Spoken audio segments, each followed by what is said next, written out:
because the spiritual health and mental health is not, they are not trained in such a way that they can face the difficulties, they can face the disappointments.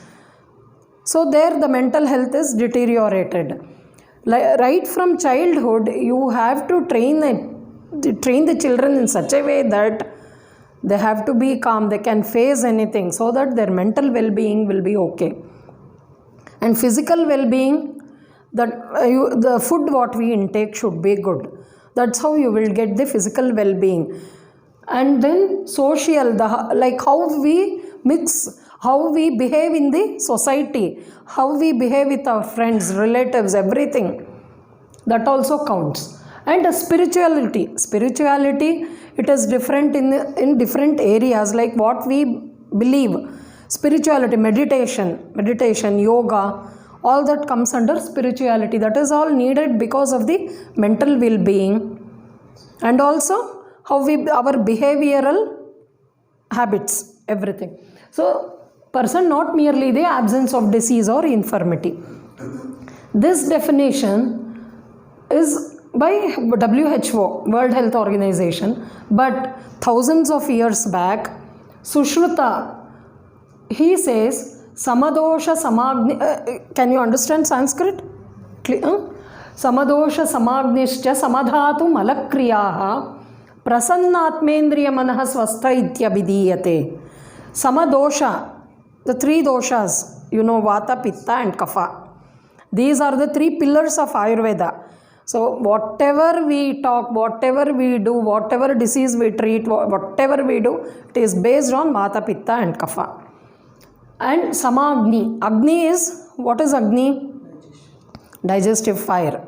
That is the Prathamagni. Main Agni is digestive fire. After that we get Dhatvagni, Doshagni, all that. And Samadhatu, Saptadhatu, Rasa, Rakta, Mamsa, Majjam, Medo, Asti, Shukra. These are the 7 dhatus, and each dhatus you can consider it as, in a broad way you can consider it as tissues. Like Rasa, serum, and then Rakta, blood, like that. Mamsa is muscle, like that.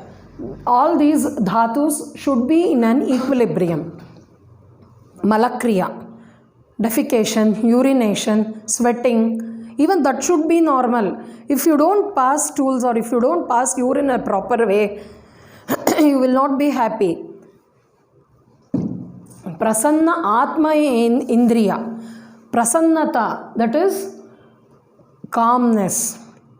Mental well-being. That is called prasannata of the mind. And Atma prasannata. Atma, like how you get the prasannata of the Atma? That is only through meditation and yoga. Meditation and yoga, it is the medicine for mind and Atma.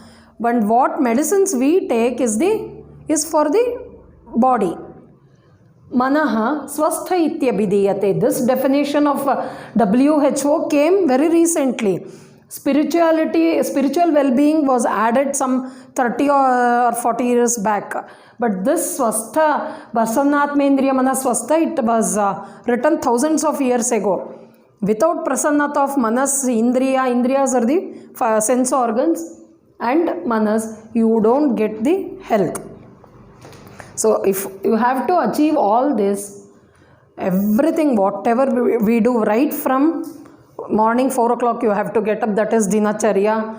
After that you have to brush your teeth, and then malakriya, and then eating food, doing your work, later on having food at the right time, having good food, balanced food, shadrasopeta bhojana, all that is included in this. And then this is a normal Ayurvedic clock. See, just now I told you when you have to get up, when that is Vata Kala, Kapha Kala, Pitta Kala. So lunch, when you have lunch 2 p.m. it will be Pitta Kala. The Vata Kala, Vata is needed for digestion. Let us not go deep into it. So and then metabolism Vata is needed. After sunset it will be Kapha Kala, that is when you sleep. So not much activity will be there. So later on Pitta Kala at 10 p.m. you will be in a deep sleep. Again you have to get up at 4 o'clock. Then it will be Vata Kala. Like that it is divided. This is the clock, and good health is the best wealth. So next,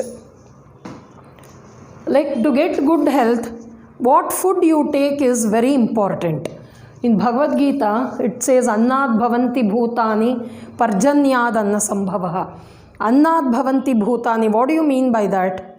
I mean, whatever we are, it is only through the food, what we take. Like if you take Rajasika Ahara, your mind will be distracted.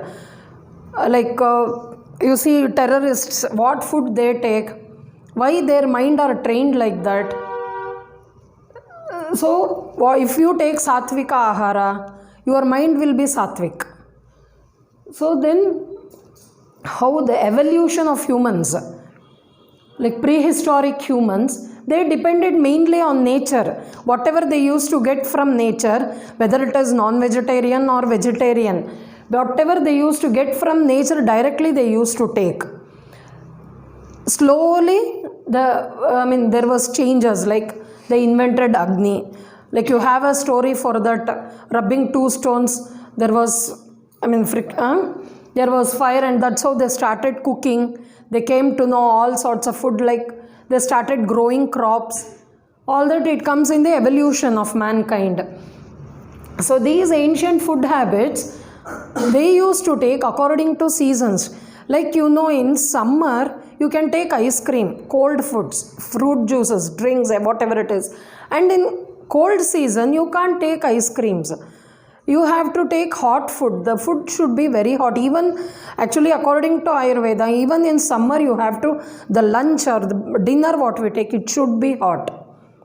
It should not be very cold, because when you take cold food, it suffices the Agni, suppresses the Agni. That Agni, the digestive fire should be intense. When you take food, that's how it gets digested. If you take cold food, that Agni will be suppressed, digestion will be hampered. So according to seasons, they used to take food, and depending upon the hunger. For example, animals, they don't feed on the other animals when they are not hungry. Only when they are hungry, they feed. Okay, even the children. Small children, infants, they cry when they are hungry.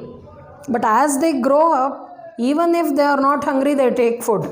Even if we are not, even we are like that. Even, like in the afternoon, we'll have food at 2 o'clock. At 4 o'clock or 5:30, we will go and have masal puri, bel puri, pav bhaji. I don't say it is wrong. But when you are not hungry, actually that is not the time to eat. You have 1 cup of coffee, you have milk, that's okay, light foods. But if you have that is all, it is equal to a meal that will not get digested properly. And then only the tama will be created in the body, depending upon the, and according to the seasons. Depending upon the season, like in Ayurveda, there are 6 seasons, you know that. According to Hindu calendar, we have 6 seasons. All that, I think. So, depending upon the seasons, the food should be taken. If you don't take like that, then again you will land up in so many problems. But now what happens is, we have reached a stage that we are not able to identify what is wrong and what is right. So, all this is happening. Like what sir said, Puneet Rajkumar, why he died, nobody knows. Suddenly what happened to him? Maybe we tell it as heart attack. But why it happened in such a small age, such a young age? Why it happened? These days, in the news we'll be seeing 25 years old man, he died, or 23 years, and some 14 years old child, high school boy, he died of a heart attack. Recently we heard that. Why is it happening? So even during Garbhavastha, the diet should be correct. During Garbhavastha, if a woman does not take proper food, that will be reflected in the health of the child.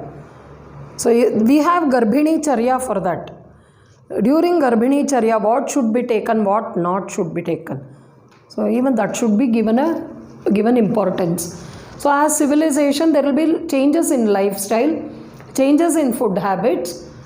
And when the body does not adjust to the changing seasons, according to the seasons, if our lifestyle doesn't change, then it will end up in problems. Hope you are not